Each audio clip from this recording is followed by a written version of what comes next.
Makelab Inventor Profiles, it's all about trying to highlight the people in Charleston who are making new products and kind of just what the process is. Okay. So I'd love to hear from you kind of when you first started thinking about making your own products and designing things and how that whole idea got started. Yeah, okay. Well, we'd worked together at Phillips for a while. 4.5 years, Phillips bought a company called DLO, Digital Lifestyle Outfitters, and Digital Lifestyle Outfitters actually made the first iPod case. It was a little thing called the Action Jacket. I think that was the first name of it, but so they were bought in 2007, about 6 months after we got on there. So we had a lot of experience, had a lot of contacts in the industry, you know, a lot of great manufacturers and a lot of good design experience. I mean, we worked on, Lindsay was doing packaging design and web, and so we worked together for a while on almost 300 different products, so gained a lot of experience. And then they shut that office down, and you know, our jobs went elsewhere, but we all wanted to stay in Charleston. So we stepped off and did freelance, and we'd meet all the time to you know, grab drinks and talk about ideas, and thought, you know, why couldn't we do this? Let's get our heads together and come up with something. Yeah, we had all these product ideas that never would fly with Phillips. They're a little too niche, a little too weird, or we thought maybe we could do it ourselves. It's just the three of us. Mm. So that's sort of where the idea came from. I mean, when we were in an opportunity to start a company, you know, we were all just freelance, and so we had a lot of flexibility, and so it really allowed us to sort of think in that direction. What was that first product or that first idea that you took kind of seriously and started really putting a lot of your time into? Okay.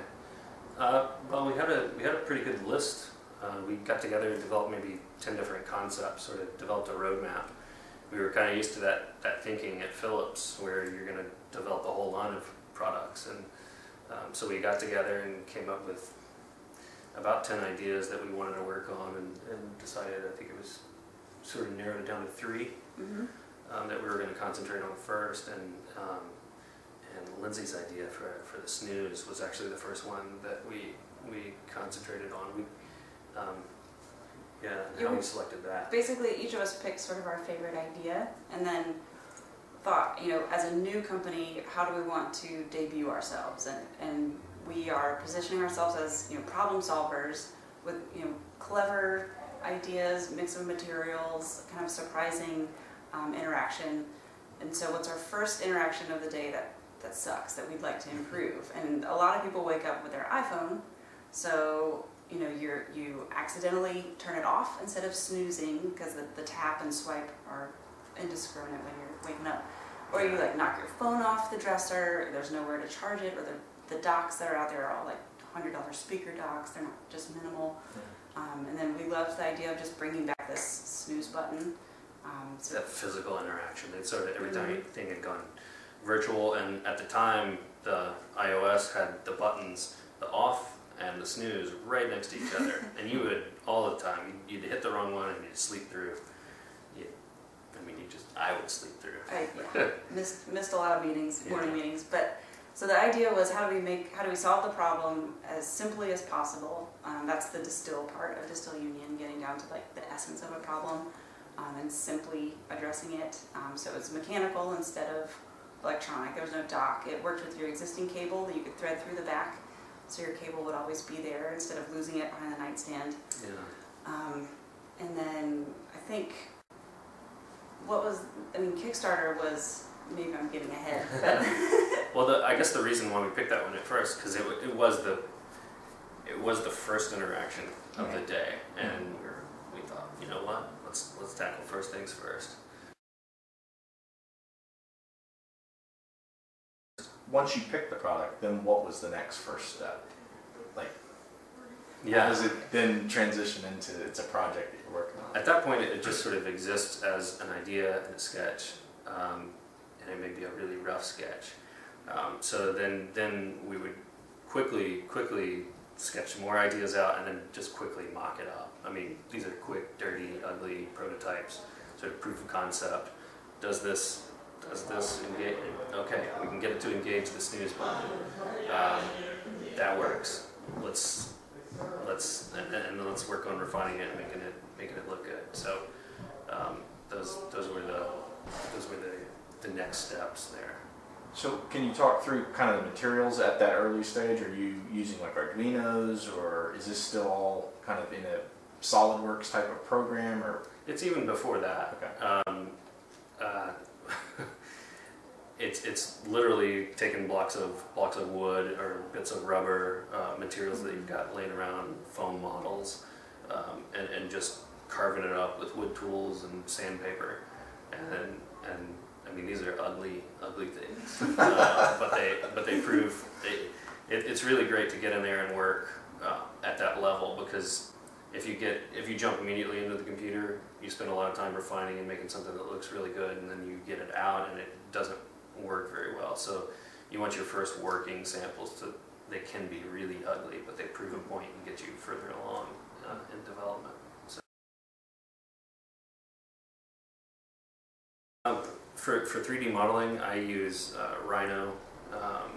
Rhinoceros 3D. It's a great surfacing program. I've got a lot of plugins that I use, T-splines for a lot of the organic modeling, but it's the program we taught ourselves in school. I think we learned Solid Edge, not SolidWorks. A lot of people don't know about Solid Edge, and there's a reason. It's not a great program, but Rhino is what I use, and so we'll jump in there. I mean, if it's 2D patterns or it's 3D, it's great at handling that, and then I use KeyShot to do the renderings and a lot of the pretty images and animation. So. And when you are helping inventors doing your freelance, how do you help them think through and help them ask the questions they don't know yet they need to ask? Sure. Well, it goes all the way back to even the business case. So, is this a product worth bringing to market? Do you have an idea about the channels you're going to move through? So, I mean, once you get a decent idea, can you sell it? Can you make this into a business? And since starting our business, I've been a lot more helpful on that end, because traditionally you go to an industrial designer and they'll design whatever you want them to. But I've been able to, in some instances, keep people from getting into a business that they may just lose a lot of money on just going through the cost of goods sold. So often I'll start there. I'll start with a theoretical bill of materials for this thing and run a business case on it to see if we should even go to the next step, which is to design it. And to design it, I generally just sort of question all of their assumptions. They'll often come to me with a solution, something that's almost done. They need it prettied up, but often we'll look at what problem are they trying to solve.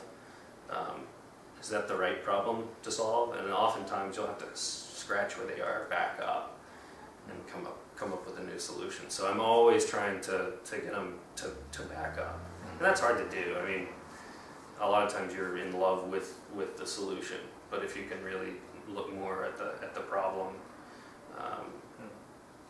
and design from there, that's generally where we start.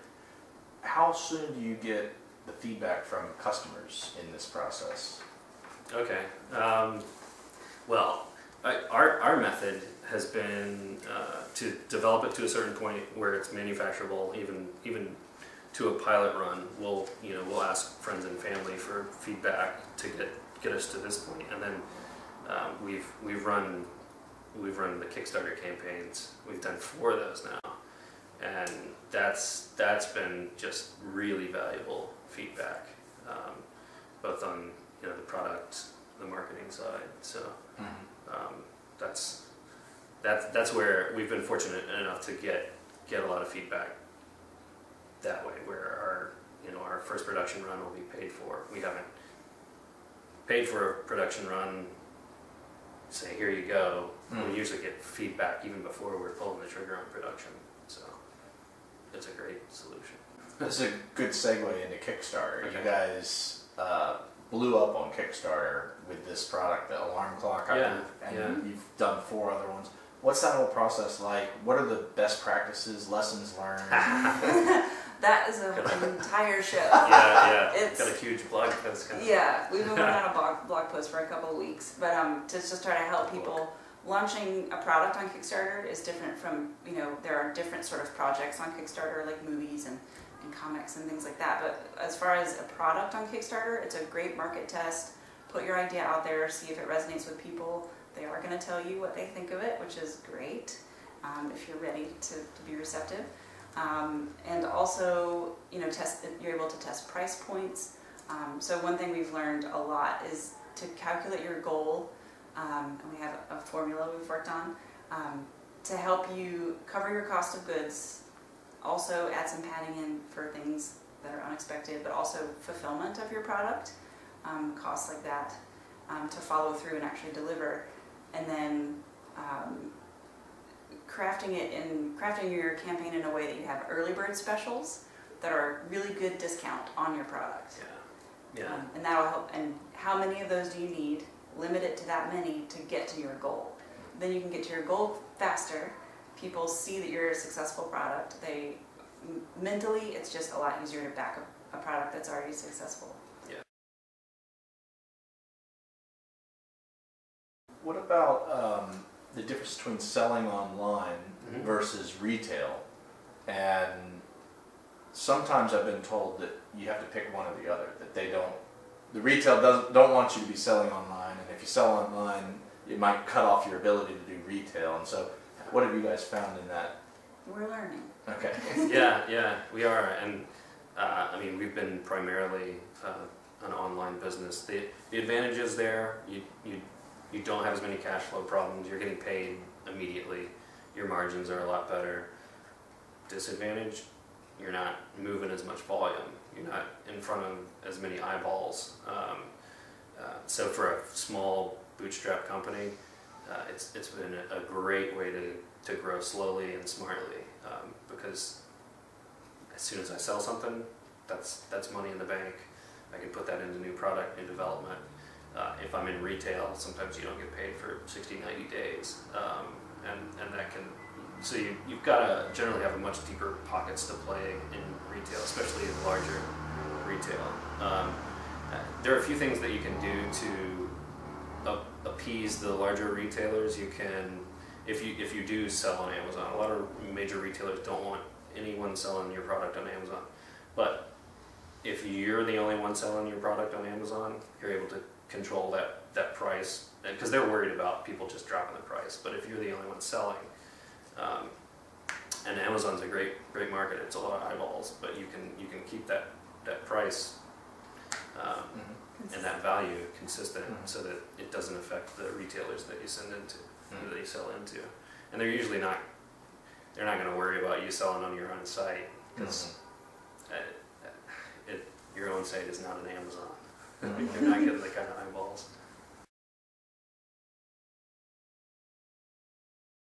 So we're like, is there a way to use this leather skin and keep it real minimal, but also have it be practical and functional?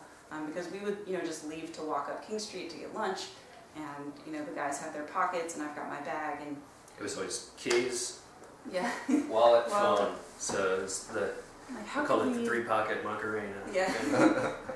How could we simplify that? Snooze helped you get out of bed with your iPhone.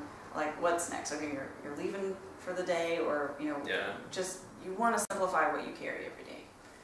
Your wallet, your phone. Those are things you always have with you. And there were apps to digitize your wallet, so loyalty cards, things like that, so you can get a slimmer wallet. So this was basically a project of, can we get a slim, minimal, hidden wallet? How minimal can we get this, and just solve the issues of the bulk? A lot of them were just made your phone huge. They showed your cards off, and then if they did do a good job of hiding your cards, it made the card really tough to get to. So it was, you know, those three things. We sort of came back from that walk, and because she had just gotten this skin. Was it the? It was stingray, actually. Stingray leather skin, and it was pretty. It was lovely. Lovely, but it was just a flat piece of leather with adhesive on the back, and didn't do anything. We were like, oh, that's cool, but it doesn't do anything. And then that's kind of, I mean, literally that day we just went to Apple, and we thought, oh my goodness, there's something there. And so we immediately just came back and actually just made a paper model of it, and we even started off with sort of the traditional thumb tab that everybody uses, and we just weren't excited about that. Because you could still see, like, yeah, get a peek still of your see ID it, and then you're only able to pull one out at a time. So, and then that's when this mechanism sort of pulled that out of the toolbox and applied it there. And so from that, you know, that first paper model that we made, we then found, you know, we have a sewing machine here, and we probably chose sew that up quickly, but we knew a guy who could sew and sew well, and so we contacted him with just a quick pattern, and he produced, you know, within a few days a sample, sent it back, and we thought, oh man, this is great. Because when we started the company, we said we would never do a case. Yeah, because we've done hundreds of cases. Yeah, this was not a product cases. on our roadmap. Yeah, this is on our list of 10 products. This wasn't one of the products. Not on it. No, that's what we're doing. We're doing a ton of that.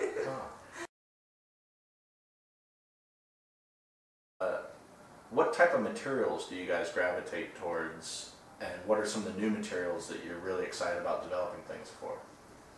Oh man, we can't tell you. It's always, I think I mentioned the mix of materials. So sometimes it's, you know, snooze is cool because it's wood and rubber. You have this interaction of these two different types of materials and different colors, different textures. The Wally, like using this grosgrain ribbon, it has the very faint ribs. So you get like a little zip feedback, that tactile feedback when you pull it out.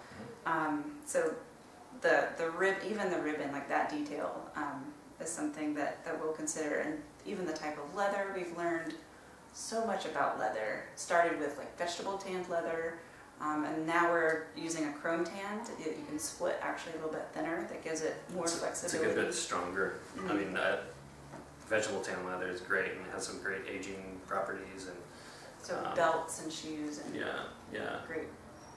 Yeah, but where we needed some more strength, we went with a different leather. So traditionally, I mean, I've worked with mostly plastics and rubber, and that was sort of my idea and aesthetic when we started this. And Lindsay's sort of much more natural. I call her granola. I like products that age over time, that reflect the wear and how you use it. So at this point, my Wally looks different from that person's Wally and his Wally. They're all going to look different because of the interaction that you're having with it. And it's a good thing she stepped in there. She's always pushing me to include more natural materials, and it's actually a really good thing. Well, looking forward, yeah, we've talked a lot about how you got to where you are now. What of the other 9 things that were on that list are going to be coming to a shopping market near you, or what are you guys seeing in the next couple of years in terms of what you want to do? Well, we want to get into other platforms. Yeah, we've been able to use crowdfunding to fund, you know, our minimum order quantities of products, and most of our products haven't been electronics. We did an app for Snooze, but we've been doing, you know, cut and sew products, and so now that we've got some momentum, we can finally step into the electronics arena. Things are a little more expensive to develop and make. If there's a young man out there or a young woman out there who sees what you're doing and is inspired and wants to get into product development, what is your advice to them in practical ways for them to get started? Oh man, okay. Well, if they're in high school, you know, I'd recommend checking out checking out the program in their state or in their or whatever school they can get into that has industrial design. I was blown away when I found it.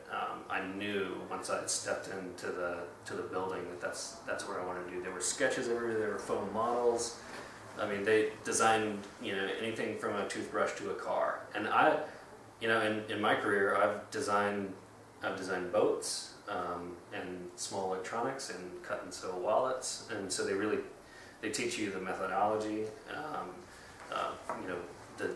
The sort of design thinking and going back to the problem, starting there, questioning all assumptions. They also teach you to illustrate the ideas and really sort of get them sold and get people excited about them. Work through the aesthetics of it, how you interact with it, the materials, and then they also teach you a little bit about manufacturing, and so it's sort of the whole package. It's a good mix between art and engineering. If you're a tinkerer, it's great. If you're an artist who tinkers, I mean, go for it. I'd sort of shied away from engineering in general.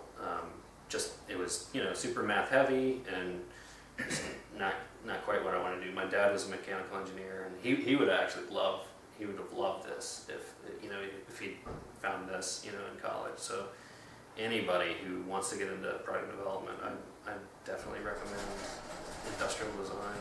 So.